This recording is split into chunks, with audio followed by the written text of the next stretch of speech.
Okay, so under the section of worship, I will be reading about attitude in temples.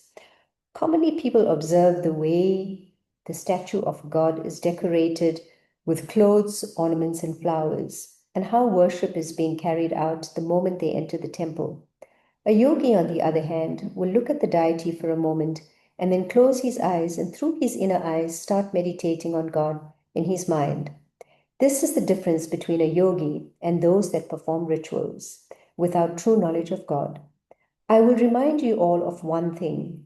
A priest bathes every day and wears clean clothes and chants Hara, Hara, and performs rituals at the temples every day. How far does this activity take him on the path of spirituality?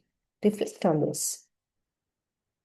Among these priests are some whose attention is on how much money has been placed as offering on their plates in the name of God. In the same way, many focus their minds on how much money must be placed on the arti plate. They wonder where the garland of flowers that they have offered has been placed on the idol. Their attention is drawn to the decoration, the ritual, or breaking of the coconut.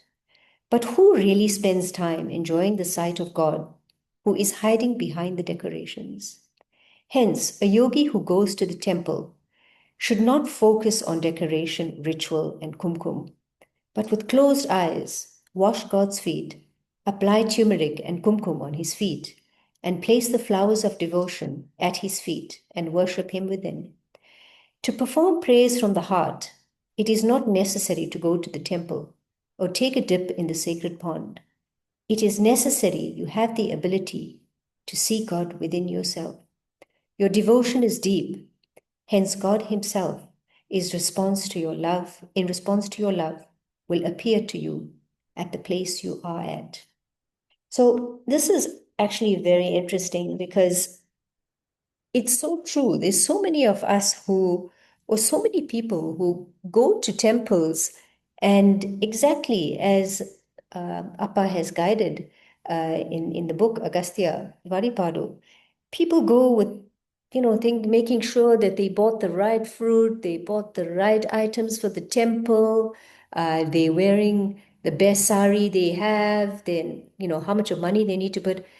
Yet all this is just so uncalled for. All this is so unnecessary because truly, as it has been stated in the last, the divine is within us. And what if all the concern for the decoration and the rituals and the flowers and the chanting that goes on in the temple by the priest, who also is not even concerned in doing your prayers properly, but on what you're bringing, on how you're bringing, and what if we what if we paid attention to that divine within ourselves with that same urgency that we rush to the temple? We pay attention with that same urgency to the divine that lives within ourselves. And what if the decoration, the flowers, the money, which equals energy, is the words that we speak, the actions that we perform, the good deeds that we do, the compassion that we have for people, uplifting one another, the chanting, being the kindness that we share with each other, the positive words that we share with each other to uplift each other instead of pull each other down, the honesty, the truth, the integrity. What if the decorations and the rituals were all these good deeds that we did? This would be a greater um, reflection of that divine which lives within us. And that divine which lives within us would be happier than us going to the temple and doing all these rituals. I'm not saying that going to the temple is a bad thing, because even temples, with all the chanting, with all the prayers, with everything that goes on there, these idols, even that is energy, and even that is part of the divine, and it holds so much more energy. But the fact that we go there distracted, the fact that we go there with so many other thoughts, the fact that we go there and I mean, even I used to be like that. I'm sure many of us have crossed that path where we go to the temple and we're asking God, please look after my children. Please, May I get this rise at work? Please, may I get a better position at work, get the promotion? But are we really going there to connect with God? Or are we going there to be beggars in front of God and say, give us this and give us that? And, there just comes a point in our lives where we we don't want to do that anymore. We go through the shift where all this becomes meaningless to us. And this is why Appa is saying to us that we don't have to go to the temples. We don't have to worship the idols, but worship that divine within us. Worship the God within us. Acknowledge that the divine is within us. And what is the soul after all? The soul comes from God. He's right here. He's within this temple of ours. And even this temple that he resides in is in every human being, because every human being, every animal, every tree, every plant, the earth, the crystals, the gold, everything, even the chairs, the tables, everything is just energy, and all that carries divine energy. So instead of going to the temple and being distracted and offering the rituals, why should we not offer these beautiful rituals and these decorations, not only to the divine within us, but in the temples of all human beings, in the temple of all God's creations, to the divine that lives within the temple of another human being, our neighbor, the one who has hurt us, the one who has cheated us. You know, what about all those people? The divine lives within them. Because at the end of the day, the soul belongs to the divine, and the soul is only unconditional love. So, if we can worship all of God's creation, human beings, animals, everything else that I mentioned, this would be greater, a greater worship than going to the temple and worshiping an idol. So, going forward, maybe not rush to temples, maybe not spend may, maybe not spend all that time with looking. அவனுடைய அருள் கருணை இருந்தால் மட்டும் நமக்கு பொருள் செல்வம் கிடைக்கும். அப்படிப்பட்ட அளவற்ற பொருள் செல்வத்தை வாரி வழங்குகின்ற மிகப்பெரிய ஒரு வள்ளலாக maybe not spend all that time looking for the perfect flowers, the perfect things to take there, but maybe just be those perfect things. Maybe just be the good, maybe just be the positive, maybe just be the divine. And this would be a greater prayer. So if I may move on, I'm not sure of the time because we did start late. Yes, I think we do have a few more minutes. So I'll just continue with the reading. And okay. So the next one is experiences at sacred places. Sage Agastya asked Gajaraj to visit some sacred places. Accordingly, Gajaraj went to Tiruvannamalai, Kumbakonam, Pottigai Malai in Tiruvananthapuram and Kolimalai in Tamil Nadu. He also visited T. Narasipur and Talakovari in Karnataka. Tiruvannamalai. As told by Sage Agastya, Gajaraj, accompanied by Ram Kumar, circumambulated the Arunachala hill in Tiruvannamalai. From there, around 30 kilometers away, is Tiruvarangam. He visited the Adi Tiruvarangam Perumal temple and meditated for a while there. After Gajaraj returned, Sage Agastya said, "On my advice, you went to the place of fire, that in Arunachala, and gained the blessings of Arunagirinada, the one residing in the hills. With great eagerness, you went without dismissing my command. Let me tell you what happened. Listen. You went to view Ananda Shayana, who is the presiding deity in the temple near Arunachalam. There, with great devotion, you viewed Ananta Shayana with the five-headed Adi Sheshan spreading his hood like an umbrella over his head, Garuda standing at his side, Lakshmi on his chest, and Brahma sitting on the lotus above him. He has one of his feet resting on Mother Earth and the other on the tail of the serpent god, with half-closed eyes in yogic sleep. So far, you have not thought about Vishnu that much. You now had an opportunity to do this. You needed to see and get the blessings of the Trinity to facilitate your spiritual progress. Tiruvannamalai is the place where all three are present. In such a sacred place, you walked without wearing your footwear. That is why you got the blessings of all three. Now you have gained a higher level in spirituality. Many people touched your feet with devotion, addressing you as Swami. You will know who you are as you listen to how people address you as time goes on. I created some situations to help you learn some lessons there. More than everything, you developed a desire to learn the beautiful language of Tamil. Till now, you do not know much about Siddhas. You will need to spread the truth that I am giving you, and you will need to have a good command of Tamil to cope with the situation. Now I want to see Arunachala along with Mother Ishwari and Nandi at their feet. So saying, Sage Agastya started singing. So this is absolutely beautiful. I mean, I've had my own experience of being called to go to Tiruvannamalai. And yes, so I mean, I won't take up too much of time discussing my experience because we started late, and let's just talk about this. So being called Gajaraj Swamigal, again, without a doubt, he just listened to what Appa was saying to him, and he followed his master's guidance, and he went to Tiruvannamalai, not even knowing why he went to Tiruvannamalai, but with that desire, with that openness, with that readiness to be guided by his guru. He went to Tiruvannamalai. And here, as we have understood that he circumambulated and he needed to meet Vishnu, and he needed to align with the Holy Trinity. And the Holy Trinity is about the creator, the destroyer, and the protector. And in simple layman's language, the creator we know is God, the divine within us. The destroyer is, we have to destroy the ignorance, the darkness within us, the ego. And the protector is the wisdom that we need. So by that yearning to begin his journey and taking guidance from his guru, Appa went there. And this tells us that this is what we need to do before we even begin our journey.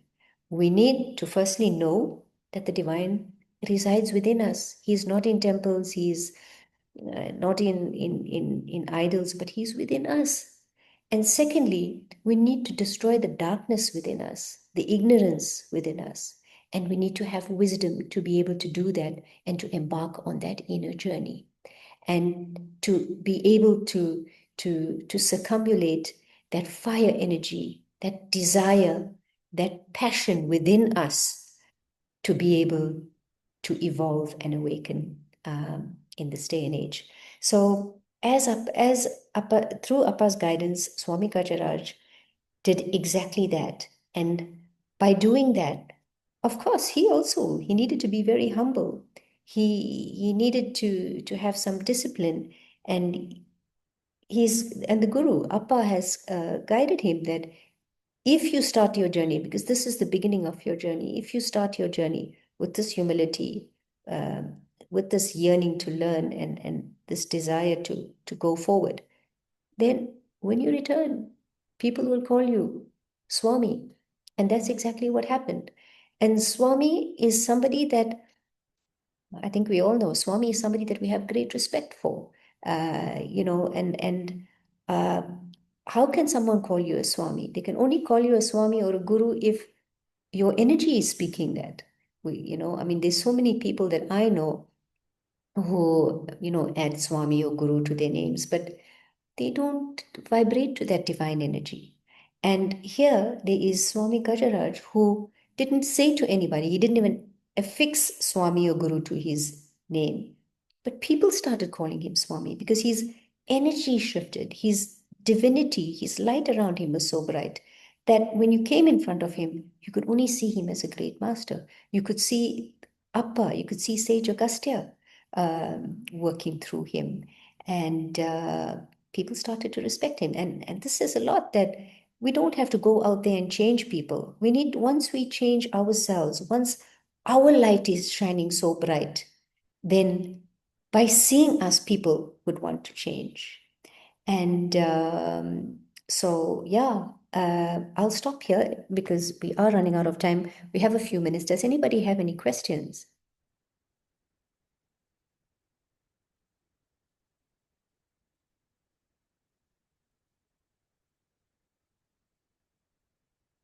Anybody have any questions?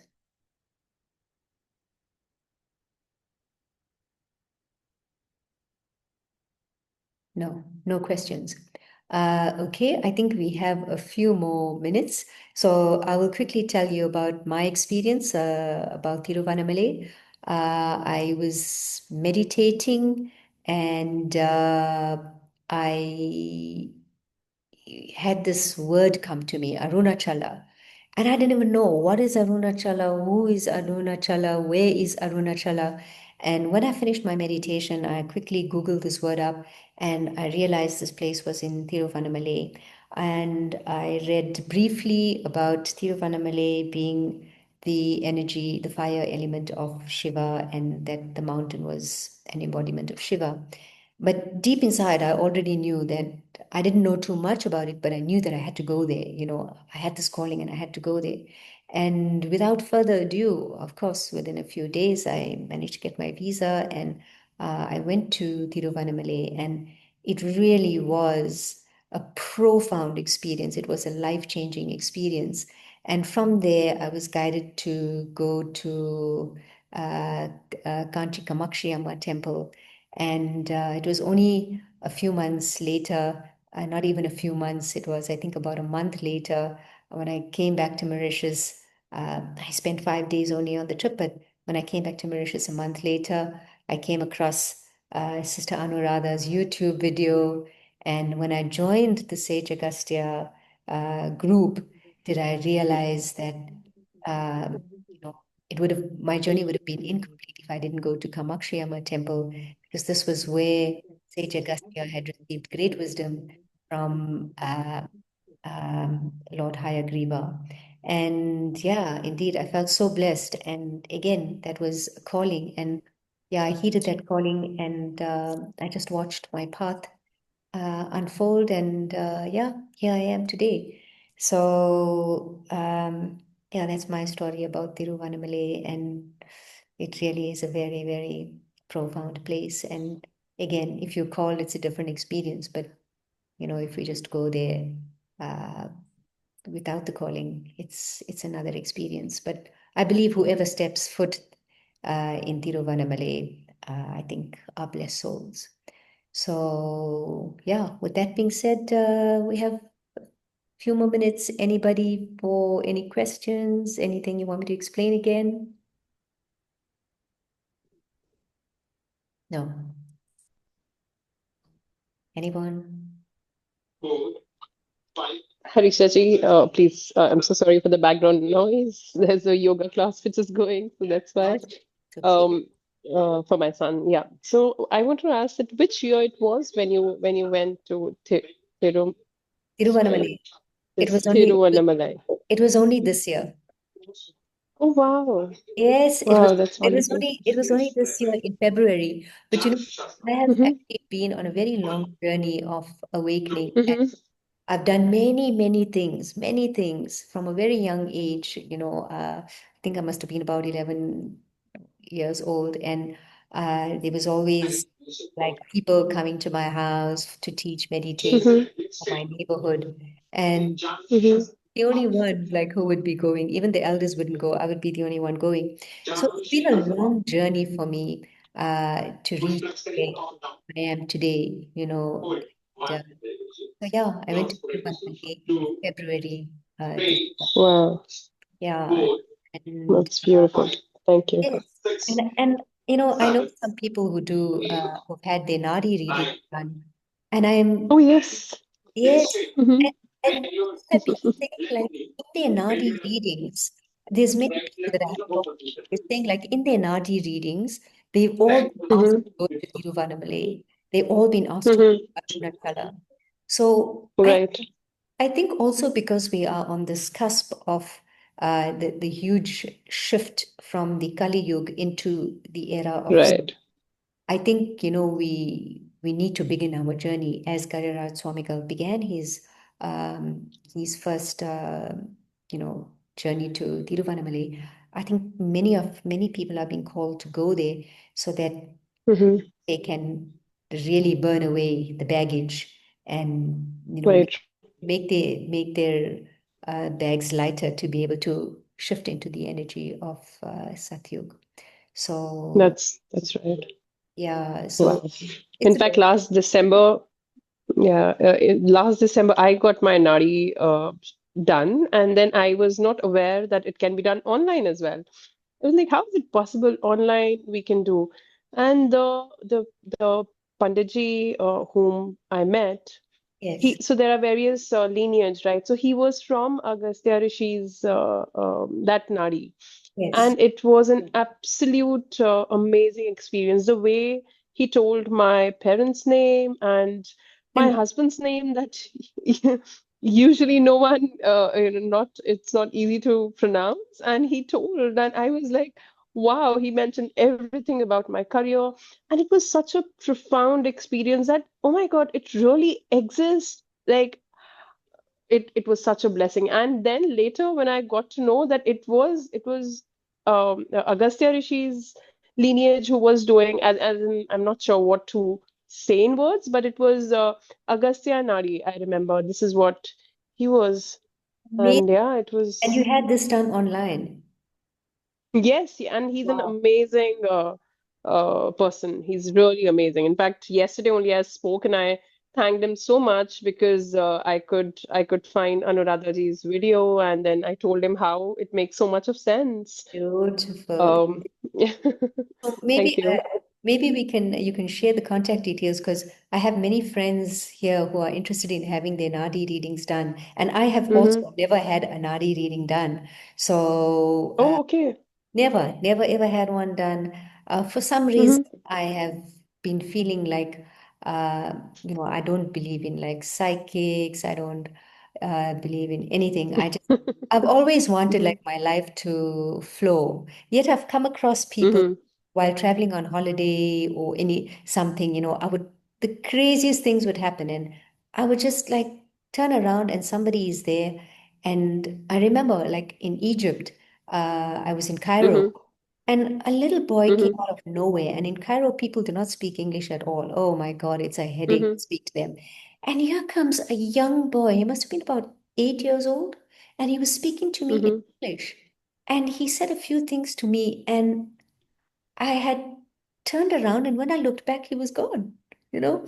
So I Wow. believe like when you when the message is meant to come to you, I believe that it will come to you. Very true. So, but like, maybe now the message has come to me to I'll text you definitely.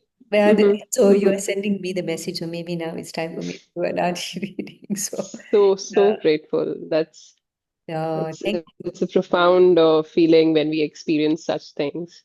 Thank Absolutely. you very much. No, thank you so much. And, thank you all for just being on the group and for supporting Sister Anuradha's work. And, for all Hmm. of us, I mean, we try our best just to help people and guide people. And, like I was saying, there's so many healers out there, so many readers out there, but they are misleading people. They are I mean, I just heard something the other day about a light activation language, and I said to my friend, like, what is this? These things don't exist. Just please connect to the divine, and he will guide us, because he lives within us. He's our guru, he's our master, he will guide us. And, I just think that we are so blessed that Appa has called us during this time because there's so much of people out there being misled, manipulated.